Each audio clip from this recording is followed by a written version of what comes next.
Nesse vídeo eu respondo várias perguntas que vocês me mandaram lá no Instagram, então se você não me segue lá, Otávio.Paranhos. Todos os dias respondo várias perguntas por lá e também aqui pelo YouTube. Mas antes um aviso para você, agora dia 18 de janeiro ocorrerá o evento A Nova Proteção Global, em que eu vou mostrar para você em detalhes como você nunca mais ficar refém, tanto de notícias de mercado, você não vai mais precisar analisar nada para você ter uma carteira vencedora no longo prazo, investindo nas maiores, melhores ações do mundo inteiro, de acordo com toda a evidência científica que existe desde 1960. Então não perde a oportunidade, clica aqui e se inscreve. E também nesse dia abrirei vagas do curso Investimentos Globais, que é o curso mais completo, que você estará muito próximo comigo, podendo perguntar o que você quiser ao longo de lives ao longo do ano inteiro, para você de fato se aprofundar, né? Praticamente uma mentoria realmente bem completo, e você também estará muito próximo de uma comunidade, né? De mais de 1.300 alunos que de fato investem baseado em evidências no mundo inteiro. Então não perde a oportunidade, clica aqui e se inscreve.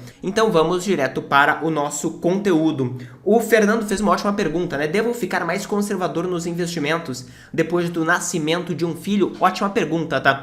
É sempre essencial que você pense os seus investimentos e, na realidade, todo o seu patrimônio, que você pense ele de maneira compartimentada por objetivos, tá? Então, se você já tinha uma carteira de aposentadoria, você tem 30 anos agora, e quando você tiver 60, você quer se aposentar, daqui a 30 anos, você tem que ter uma carteira que vai prover essa renda para você daqui a 30 anos.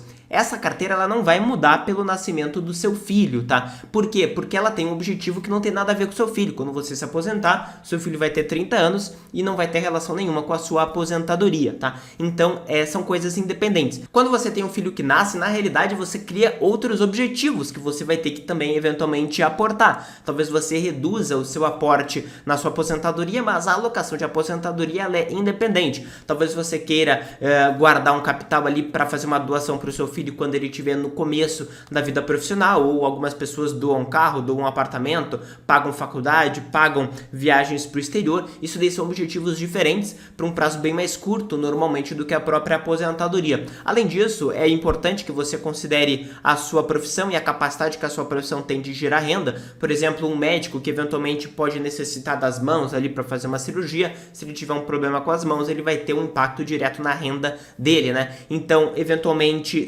se tem mais pessoas que dependem de você, como no caso do seu filho, talvez seja necessário você aumentar ou passar a contratar um seguro de vida ou algum seguro de acidentes pessoais, alguma coisa nesse sentido, justamente para atender esse novo objetivo, que é a proteção de uma terceira pessoa, de uma pessoa dependente. Mas veja que a carteira de investimentos não é uma coisa unificada, ela é uma coisa segmentada por objetivos que você vai simplesmente passar a ter um outro objetivo que você passará a aportar. Mas os seus investimentos de aposentadoria, eles devem ficar independentes disso. É óbvio que, eventualmente, se você tiver uma profissão mais arriscada, isso sim pode, né, impactar a sua alocação de aposentadoria, gerando uma necessidade de uma carteira um pouco mais conservadora. E sobre isso a gente fala, né, de maneira bem detalhada no curso Investimentos Globais para adaptar essa necessidade, até porque talvez você possa, né, dependendo ali do risco que você tem na sua profissão, ser obrigado, entre aspas, ou a se aposentar mais cedo ou se aposentar mais tarde, e isso tem impacto na carteira de aposentadoria.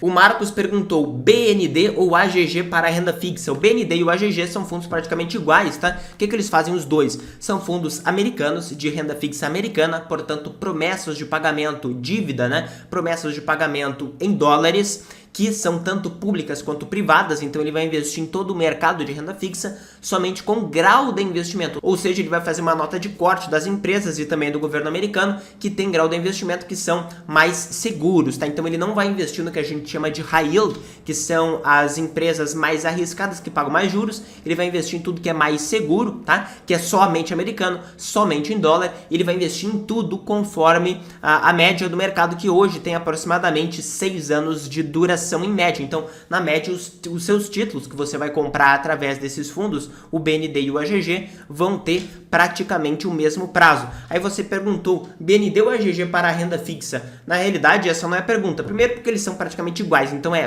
quase que irrelevante você escolher um ou outro, tá? As taxas deles já são praticamente insignificantes, não tem nenhuma diferença por isso. Quando você pensa em renda fixa, você não tem que ficar pensando somente em termos de dois fundos iguais que representam a média do mercado de renda fixa americano. Você tem que pensar qual é o objetivo. Por quê? Porque a renda fixa é uma classe de ativos motivo que ela tem um risco na média menor do que das ações, naturalmente, porque primeiro as ações pagam as suas dívidas, portanto tem um risco menor do que os seus sócios. Os seus sócios sempre ficam para trás e, portanto, na lista...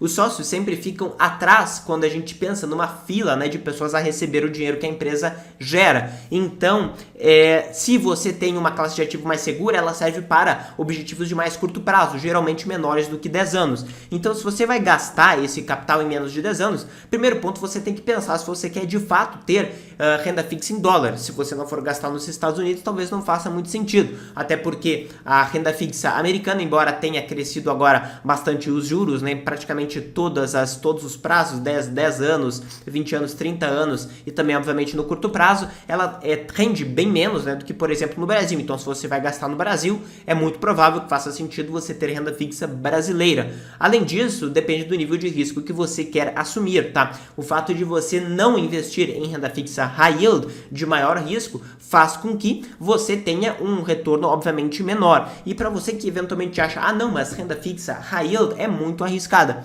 Não sei, o Brasil, por exemplo, o crédito soberano brasileiro, nosso tesouro direto, nem grau de investimento tem, não tem grau de investimento numa escala global. Então, todos os ativos aqui no Brasil, teoricamente, também não tem. Eventualmente, você pode ver na sua corretora uma nota de crédito de alguma debênture que estão querendo empurrar para você. Olha só, essa debênture aqui dessa elétrica tem nota AA de crédito. Esta nota AA é dentro da esfera do Brasil, tá? Dentro da esfera do Brasil. Se fosse para observar numa escala global, esta nota seria bem menor, tá? Seria provavelmente abaixo também do grau de investimento, afinal, tende a ser mais arriscado do que o próprio Tesouro Nacional, e o Tesouro Nacional, ele também não tem grau de investimento numa escala global, tá? Então, assim, eu refaria a pergunta e não sei se você tem certeza, Marcos, sobre a necessidade que você tem de investir, primeiro, em renda fixa americana, primeiro nesse prazo, porque você vai ter uma volatilidade grande, tá? Das suas cotas,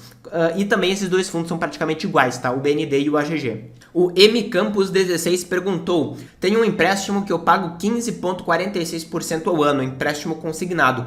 Eu devo quitar agora ou ir pagando? Tem como negociar? Provavelmente você não vai conseguir baixar abaixo de 15% ao ano empréstimo consignado, que já é uma taxa praticamente de servidor público federal. Então você não vai conseguir uma renegociação tão boa e com certeza você deve quitar o mais rápido possível, tá? Porque você ter uma rentabilidade ou um custo, no caso, de 15% ao ano é alto, tá? Os melhores investimentos no Brasil vão pagar para você provavelmente esse valor. Então, é importante que você quite o mais rápido possível e, se for necessário, liquidar investimentos para pagar esta dívida, tá? Não mantenha dívidas. Aliás, não invista se você tem dívidas, principalmente dívidas caras assim, exceto imobiliária. E quando eu falo imobiliária, eu quero dizer dívidas imobiliárias, geralmente pela Caixa, que custam abaixo de 9% de custo efetivo total, tá? Então, historicamente no Brasil, essa taxa tendeu a valer a pena. Eu não manteria dívidas que custem mais do que isso e eu liquidaria investimentos se for necessário. O Dados Mestres perguntou: um juiz no Brasil ou o governo brasileiro pode tomar o dinheiro no exterior? A força ou sempre depende de um juiz local? Sim, depende de um juiz local pelo princípio básico da soberania dos países, né? Você não pode ir num país no exterior e fazer o que você quiser, independente das leis daquele país. Isso não acontece, né? Quando você está no território e, obviamente, dentro ali do sistema financeiro de um país, você está sujeito somente às regulações daquele país e, obviamente, da força pública daquele país e do judiciário daquele país. Se você tem um capital no exterior e, teoricamente, você tem uma ordem de algum juiz aqui no Brasil de execução contra você, para executar essa ordem, o juiz brasileiro deverá enviar o que a gente chama de carta rogatória, que na prática é um pedido para o judiciário lá daquele país, para que o judiciário daquele país execute. O juiz brasileiro não pode mandar a polícia do exterior fazer alguma coisa, não é assim que funciona, certo? Então, sim, sempre depende de um juiz local. O Francisco perguntou: terá taxação no exterior em 2024? A MP foi sancionada? Bom, já mudou bastante coisa, tá, Francisco? Acho que você estava um pouco por fora, mas a MP ela já se transformou em projeto de lei. Esse projeto de lei já passou pela Câmara dos Deputados, pelo Senado Federal e já foi sancionado pelo Presidente da República,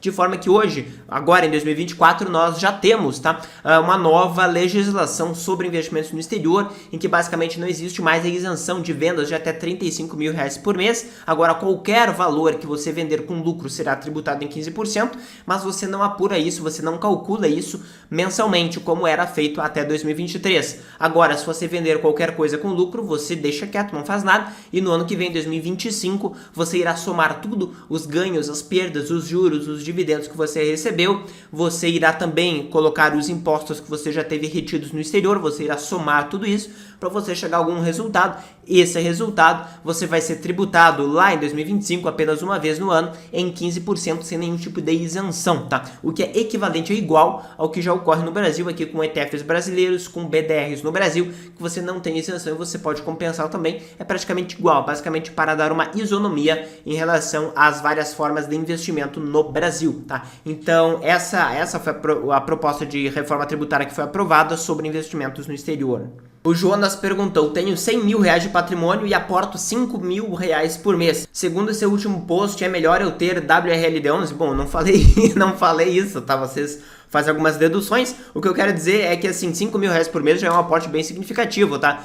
Eu não colocaria tudo numa carteira neutra e global para você apenas focar em ter mais renda se você já consegue gerar 5 mil reais por mês de aporte, tá? Claramente você já consegue gerar valor pelo trabalho. Afinal, é bastante coisa, 5 mil reais por mês de aporte, tá? E, consequentemente, eu já me dedicaria minimamente a você construir uma carteira adaptada ao seu perfil. Eu não focaria apenas em ter uma carteira neutra. O que eu falei no último post no Instagram, se você não viu, me segue lá no Otávio.Paranhos, é que se a pessoa não tem a mínima capacidade, ela não consegue aportar ali mais do que 500 reais por mês, ela deveria focar em, de fato, conseguir produzir mais, né? Ser mais produtiva e gerar mais capital, enquanto isso deixando os seus investimentos ou na sua reserva de emergência e também, se forem investimentos de longo prazo, em uma carteira neutra global de ações. Aqui eu tinha dado o exemplo do fundo WRLD11, tá? Mas o fato é que se você já consegue aportar 5 mil, você já consegue gerar capital pelo seu trabalho e, consequentemente, você já pode, né, ter uma carteira minimamente mais personalizada, eventualmente com ETFs de fatores, eventualmente investindo direto no exterior. Então, com certeza, isso daí compensa para o seu caso, tá? Perfeito, Jonas? O Gui Vasconcelos perguntou: a VGV resolve a alocação de quem quer simplicidade e exposição a fatores? O AVGV, para quem não sabe, é um fundo de investimento que investe em outros fundos de investimento, que ele é um fundo da Avantes, e dentro desses fundos ele vai investir em fundos de fatores, etc. Ele é basicamente um multifator, tá? Ele é bem construído, para mim ele é bem simples, ele funciona bem, tá? Só que eu alocaria mais em principalmente emergentes, tá? Essa questão de adaptação aos mercados, principalmente de acordo com o país em que você mora, é algo que eu menciono bastante, que a gente conversa bastante no nosso curso Investimentos Globais e que você vai poder fazer parte agora dia 18 de janeiro. Então não perde a oportunidade, se inscreve aqui no link da descrição, em que haverá um evento que se chama Nova Carteira Global, para você de fato conseguir entender essa metodologia. Mas basicamente, respondendo aqui o Gui Vasconcelos, eu adaptaria melhor, porque todos os fundos americanos, eles são na prática feitos para o público americano, para o público que vai gastar em dólar, para o público que vai se aposentar em dólar, tá? Então, é uma carteira com boa exposição a fatores? Sim, tá? Mas eu, particularmente, teria uma adaptação maior aos emergentes e também, obviamente, quando eu falo em personalização, não é só personalização de geografia, né? De investir mais em emergentes, eventualmente mais no Brasil, mas também verificar o momento de vida em que você está para você precisar mais ou menos de exposição a fatores de maior risco, como valores, small caps de valor, ou menor risco, baixa volatilidade, eventualmente adaptando com qualidade também. Então isso aí tem que ser analisado no seu caso, tá? Mas sim, nós temos vários ETFs de multifatores globais que conseguem gerar uma exposição mais tranquila, certo? O Papis Pilari perguntou: a inflação média no Brasil é de 5%, o VT historicamente rendeu 15% ao ano em reais. A rentabilidade real não seria 10% ao ano? Não, tá? Porque você está analisando simplesmente no período em que o VT passou a existir, que foi de 2008 para cá. E algumas coisas aconteceram, né, de 2008 para cá. Primeiro que o dólar teve um desempenho muito bom frente ao real, né, ou seja, uma valorização muito forte do dólar, principalmente porque naquele momento, quando começou o fundo em 2008, o real estava muito forte, portanto o real se enfraqueceu. Então grande parte dessa rentabilidade também foi maior a rentabilidade pela simples questão cambial, que não tende a se repetir no médio e no longo prazo. Além disso, também você não pode observar um fundo somente de 2008 para cá, tá? Quando eu falo a rentabilidade real do VT histórica, eu quero dizer desde que nós temos dados, né? Praticamente desde 1900 para os países desenvolvidos e praticamente desde 1980 para os países emergentes, depois da queda da União Soviética, em que a rentabilidade real de uma carteira global acima da inflação de várias moedas analisadas, seja em real, seja em dólar, seja em qualquer outra moeda, foi de aproximadamente 5,5% a 6% acima da inflação. Isso é o que tende a render uma carteira global de ações, certo? O MWP Alves perguntou, faz sentido uma estratégia de fazer câmbio, ou seja, mandar o dinheiro para o exterior com as quedas do dólar, mesmo que não invista? Não, tá? Por quê? Porque se você não deixar investido, você vai deixar de render no exterior o capital que poderia estar rendendo ou em renda fixa ou em ações de acordo com o seu perfil. Primeiro que você estaria fazendo timing, obviamente, com o câmbio, né? Tentando encontrar o melhor momento de câmbio, e a tendência a gente sabe que é as moedas elas se adaptarem conforme a inflação. Então, se a inflação do real for maior, o dólar tende a aumentar. Se a inflação do dólar for maior, o real tende a aumentar frente ao dólar. Na prática, o dólar cair, tá? Então, obviamente, nós temos os ciclos que podem acontecer, ciclos cambiais, principalmente dependendo de momentos de crescimento dos países, de commodities, de crises, tá? Mas o fato é que você simplesmente mandar dinheiro e deixar ele parado é ruim, porque você deixa de ter os maiores rendimentos que acontecem quando você está investido esperando, tá? Então, se você já fez o câmbio, já mandou, não tem por que o capital ficar parado lá em dólar esperando. Invista de acordo com o seu perfil, certo? Então, essas são algumas perguntas que eu gostaria de responder para você. Se você gosta desse conteúdo, me segue também lá no Instagram e não deixe de se inscrever agora no nosso evento dia 18 de janeiro, a nova proteção global.